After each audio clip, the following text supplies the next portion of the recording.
We're joined by assistant coach Asa Goldstock. Haudenosaunee beats Chinese Taipei 24-4. Just first question, after the tough loss the other day, what did you want to see from the team today? I kind of just wanted to see the girls bounce back. We talked a lot about going 1-0 opposed to trying to, finish out 3-1. And I think today they kind of learned things from our last two games, the win against Korea and obviously the loss against Canada.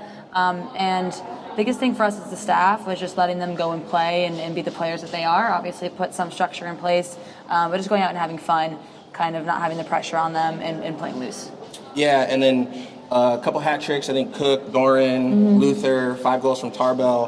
What did you see from the offense? Yeah, and that was our MO against Korea as well. We had 11 different scorers in that game. And then today, I haven't looked at it, but even it was really spread across the board. What I loved was they were pushing the fast break. When it was there, they were slowing the possession when we needed them to on defense. So they really controlled the game with their speed, and I thought that was impressive. Cool. And good stuff over here. Live. This is live right here. Pushing some toilet paper. And then the defense, only 4 goals, really only 2. I think they got 2 late in the game, but a pretty good effort from the defense. What did you see from them?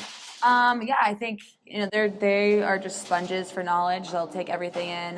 We've obviously we play both a man and a zone, and I think it's really difficult to conceptually understand that. And I think for them, they kind of took it and ran with it, and that was put in this week. Really playing to their strengths, and really the foundation is building their connections. So I think we saw that across the board. Limited bench on the defensive side, so they're all getting in and making really big impacts for us. In a game like this, might be easy for competitors to get complacent. You had the 40-minute weather delay. Just kind of, talk about that. And they played hard all the way through the end. It was cold, or not cold, but wet, rainy. What was the message as you came out of that weather delay?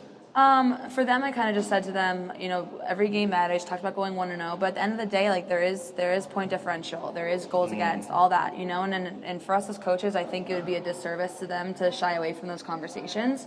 They're young women, they're adults. They can figure out, that this is important to go in and one, keep the ball at the back of the net, but also put it in theirs in a way that's respectful.